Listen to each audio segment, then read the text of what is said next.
So we continue in our series of Living the Good Life.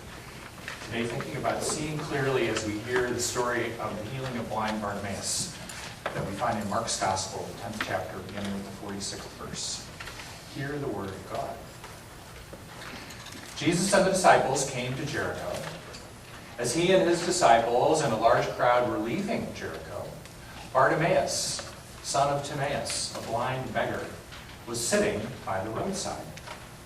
When he heard that it was Jesus of Nazareth, he began to shout out and say, "Jesus, son of David, have mercy on me."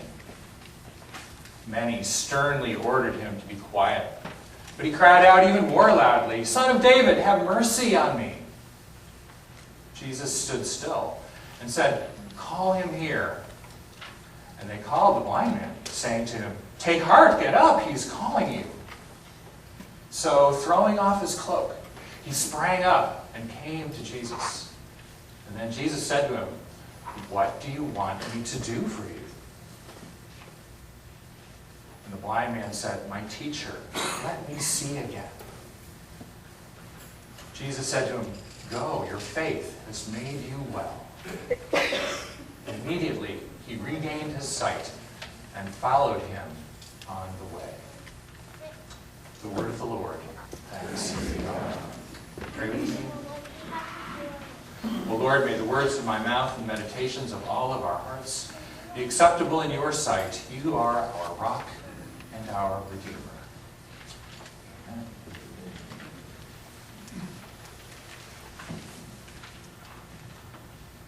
So there he is, the blind beggar, along the road. "Regain my sight," he says later. "I want my sight back again." So he's lost his sight somewhere along the way. And he's reduced then to begging, merely receiving the gifts of those who pass by. But he hears something, and he must have known something about who Jesus was, because he calls him right away, "Son of David."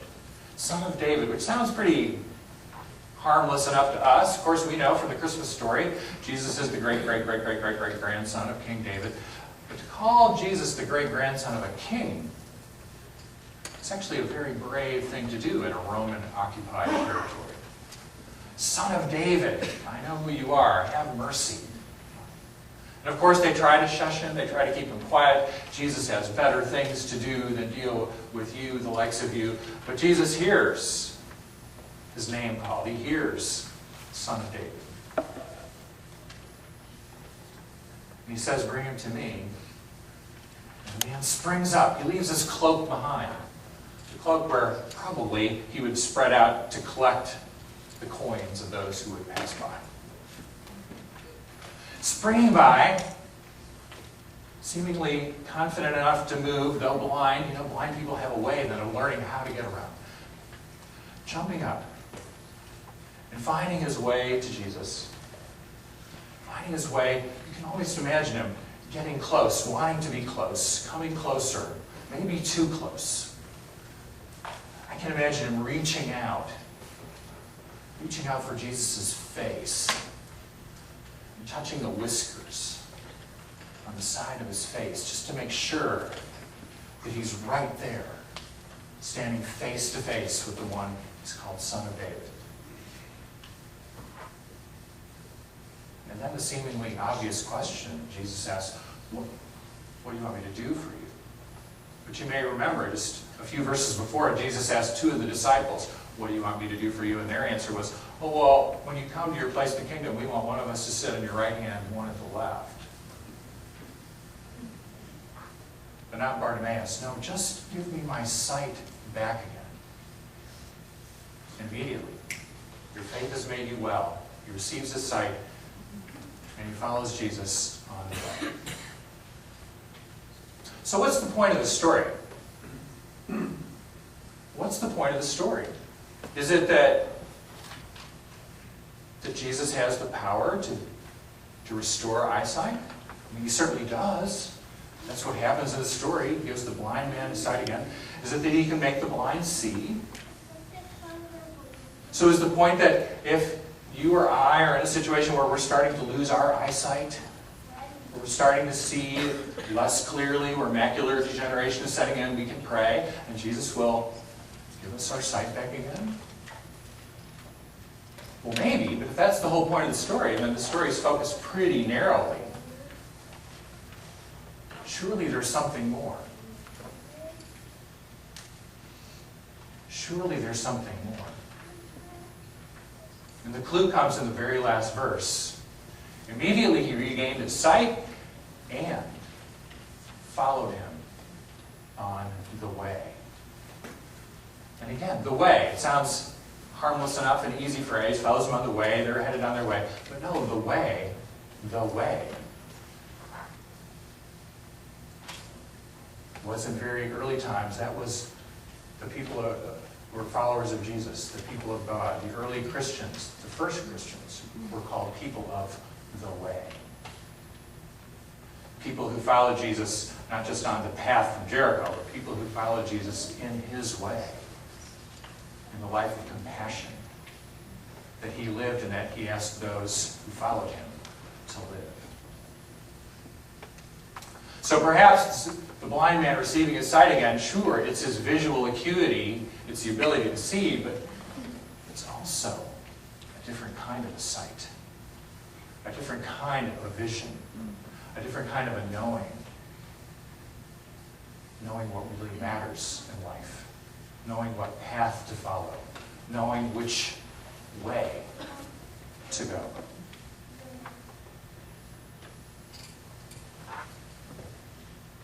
So you're going through the motions and you're getting by and you're doing everything that you need to do to get done, checking off everything off the checklist. Everything that has to get done does get done, but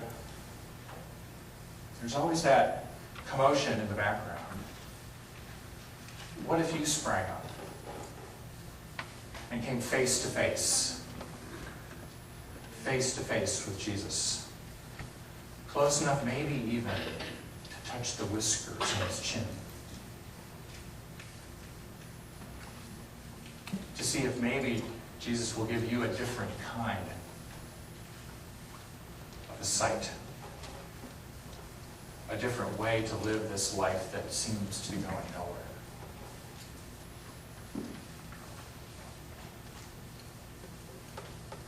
Maybe you're wondering why it is that kid in school is so unfriendly. You talk to them, and they never speak back. Or the one who talks too much, who's always loud and in your face.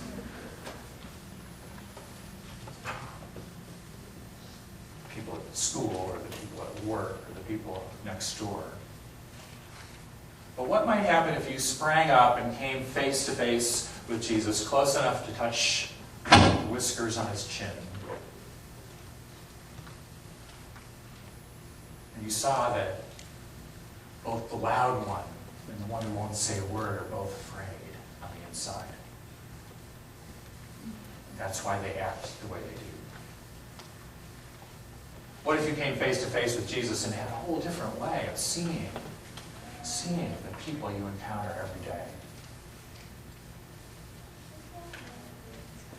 You're wondering if there's more. There has to be. You've aced every test, gotten every degree you ever wanted. You've achieved everything you hoped for in your career. You've got the family. You've got it all. From the outside, everybody who knows you thinks you have it all together. Everything a human being could want. And yet, there's something missing right at the core. What would happen if you sprang up and came face to face with Jesus to hear him say, there is more. There is more. If you put me at the core, if you put me at the center.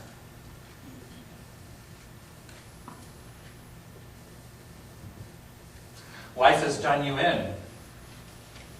Through no fault of your own, you are a victim.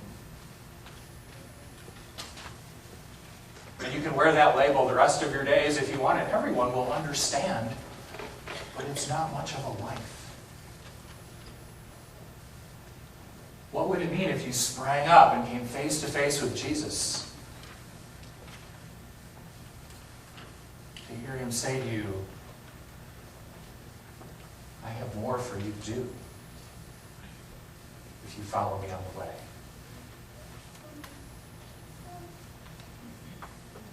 Or you feel your life is over. You lost your dream job, you didn't get into law school, you just got the divorce papers. And it feels that there is no future left.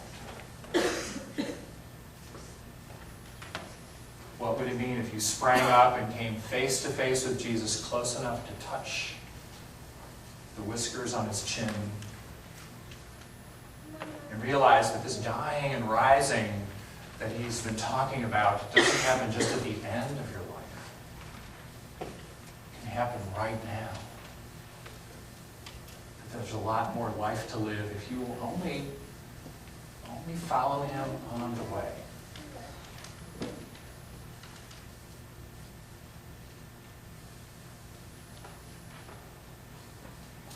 For all of us, there's a moment. There's a moment in life when we need to spring up,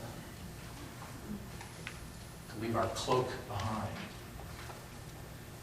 and be brave enough to take heart, as his companions told him, take heart, take courage, to come face to face with Jesus, close enough